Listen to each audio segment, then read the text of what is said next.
Good morning guys, good morning gays, good morning girls and boys in the whole wild world or whatever. Today is Wednesday at malapit na ang Dio, panginihintay ng lahat, ang Sunday. So, ngayon na pag-uusapan natin ay ano nga ba ang tunay na relasyon ni Sarah J at ni Jovelyn Gonzaga? Kasi maski ako nakikurious na eh. So ano ang real score kina Jovelyn Gonzaga at Sarah Garcia? Kaya kung bago ka lamang dito sa aking channel, huwag kalimutang mag-like at mag-subscribe. This is Greg Bonet and welcome to my channel! So back to topic na tayo. Ano nga ba ang totoong relasyon ni Jovelyn Gonzaga at Sarah Garcia? Guys, tanungin niyo ako kung ano. Siyempre hindi ko alam. Mamaya ko na sabihin kung ano ba talaga. Balikan muna natin yung mga love story na dyan. Charing, ano love story sinasabi nyo dyan? Love story kayo dyan. Balikan natin kung paano nagkakilala si Jovelyn at si Sarah. Actually guys, matagal nang magkakilala si Sarah at Joe. Back in 2019, kasali ang pamangkin ni Jovelyn sa charity ng Team Tara before. Kung naalala nyo is kasali yung pamangkin ni Job. So doon sila nagkakilala. Civil lang sila ng mga panahon na yon. Parang magkakilala, acquaintance, ganun. Naging close lang sila after breakup or during the process of breakup. Doon na pumasok si Jovelyn Gonzaga ulit sa buhay ni Sarah Garcia. Yun yung mga panahon na sinasabi ng kapatid ni Tanchele na mayroong kachat si Sarah Garcia na volleyball player at everyone, lahat tayo na curious. Sino tong volleyball player na to? Aminin mo, ikaw na curious ka rin, di ba? Napapaisip tayo, sino kaya tong kachat puno ni Sarah Garcia na pinapalabas ng kapatid ni Tanchele, pinapalabas ni Kiana, kapatid ni Tanch at ni Marites, mami ni Tanch o kampo ni Tanch na si Sarah daw una nag-cheat dahil nga may kachat itong volleyball player sa Jamaica. Sino ito? Di ba na-curious tayong lahat. So lumabas after sa masusing investigasyon ng mga Marites is lumabas na ang pangalan ni Jovelyn Gonzaga. And lumabas din na may mga chika dahil dun sa kampo ni Tanch na una nag-cheat daw si Sarah Garcia dahil kachat nito ang volleyball player. Ang paniniwala ko dito ay hindi totoo yun. Ikaw, kung napapalibutan ka ng mga negative elements ang tawag sa mga tao na akala mo, mapagkakatiwalaan mo, yung pala is gagaguhin ka. Naalala niyo pa ba nung nasa Jamaica nung mga panahon na mugto-mugto yung mata ni Tanch. Mugto-mugto yung mata ni Sarah J. Nung umuwi siya, grabe ka mugto yung mata niya. And then siya pa yung nagdala kay Tali, pabalik ng Pilipinas. Naalala niyo pa yon? Siyempre, ikaw na ginago ka, ikaw na niloko ka, ikaw na akala mo mabubuti yung napapalibot sa'yo. Yung pala is may ginagawa ng hokus-pokus sa likod mo. Natural lang na maghanap ka.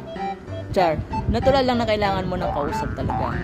I think ito, theory ko lang to baka mag-react kayo kung sino man yung magbabash sa akin. I think theory ko lang to, I think doon na pumasok si Job. As a friend, kailangan ni Sarah ng kausap, kailangan niya ng mapagsusumbungan ng mga hinaing niya kasi napapalibutan siya ng masamang elemento.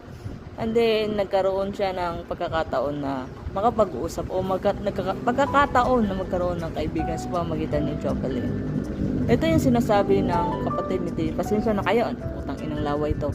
Ito yung sinasabi ni Jovelyn ito yung sinasabi ng kapatid ni Tanch na kachat ni Sarah. Siguro, kailangan ni Sarah ng kausap at naging available si Jovelyn para sa kanya.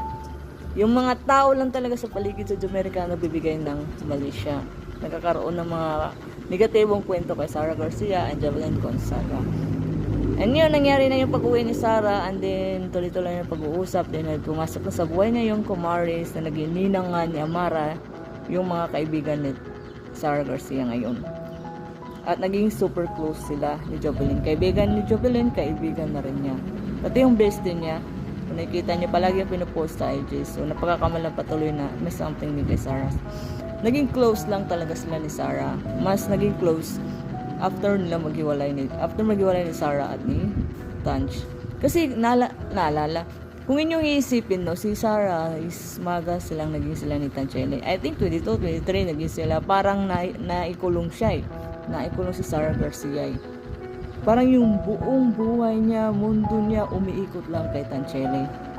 sa tagal ng years na yon, sa tagal ng panahon. So, ito yung pagkakataon niya na nagkapapasok na siya ng mga bagong kaibigan na totoong pagkakatiwalaan. Mga positive elements baga. Yun, positive elements ang mga bagong kaibigan ni Sarah Garcia ngayon. Sa pamamagitan ni Jovelyn. Si Jovelyn na naging way para magkaroon ng mga bagong kaibigan na matatanaw si Sarah. Hindi ko sinabi na hindi matinaw yung mga old friends niya. It's just that yung mga bagong friends niya ngayon is yun yung mga bagong nagbibigay ng memories kay Sarah na masaya. Masaya si Sarah Garcia ngayon. Totoo yun. Kasi parang nakalabas siya sa hawla. Parang nagkaroon na siya ng freedom na gawin lahat ng gusto niya. Nakapamasyal na siya, nakakalabas kasama mga taong gusto niya sa labas. Hindi katulad dati. Limited lang. Naging sila ni Tanch. Si Tanch na susunod. Boss yun eh. Boss yun si Tancheli. Alam niyo ba yun? Siya palagi nasusunod eh. Pero ngayon, sa kakalabas na si Sarah, hindi na umiikot sa isang taong buhay ni Sarah. Ngayon, is na nadidivide niya yung times niya. And good ang impact nito. Good ang good ang outcome pagdating ni Jovelyn Gonzaga sa buhay ni Sarah Garcia. Kasi everything's going smooth, hindi na eh. Kasi dati parang hindi mo pwedeng gawin yan, hindi mo pwedeng ito, hindi mo pwedeng kasama si gano'n, nagsiselos ako, selos, pero yung pala siya ang gagawa ng kagaguhan. Yung matinding magselos, sinasabi ko sa inyo, hindi lahat, pero yung mga matitinding magselos, sila talaga yung naglalaro ng mga luksong tinik na may mga tinik-tinik. Kalain nyo yun. Pero ngayon, sobrang gusto ko yung bagong Sarah Garcia ngayon. Masaya, malaya, nagagawa yung gusto niya. Plus, bonus na nagkaroon ng anak. Yun na lang, ipagpasalamat niya kay ex. Thank you. Sa process na yun, nagkaroon ako ng anak. Ngayon, yung Sarah Garcia na yun is malaya. Sa pamamagitan ni Job. Tatanungin niyo ko kung ano ba talaga ang totoong real score. Yun naman talaga yung topic natin dito. Ba't tinawag punta doon? For me, no. Ito, totoo na to.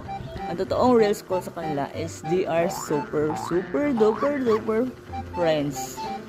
For me lang yon. Marami magre-react na. Sabihin na naman na for you lang yung gray. Para sa akin lang yon. I think yung nakikita ko, no, friends lang talaga sila ni Jobs.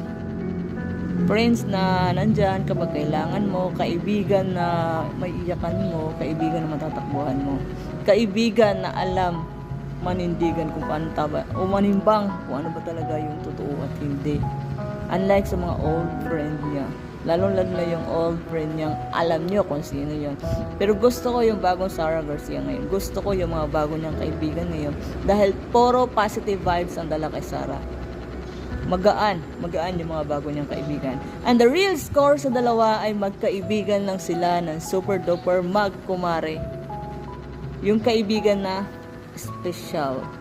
So kayo, mga akla, ano sa tingin niyo yung relationship ng dalawa ni Jovelyn Gonzaga at ni Sarah Garcia? Bulungan niyo nga ako. Okay?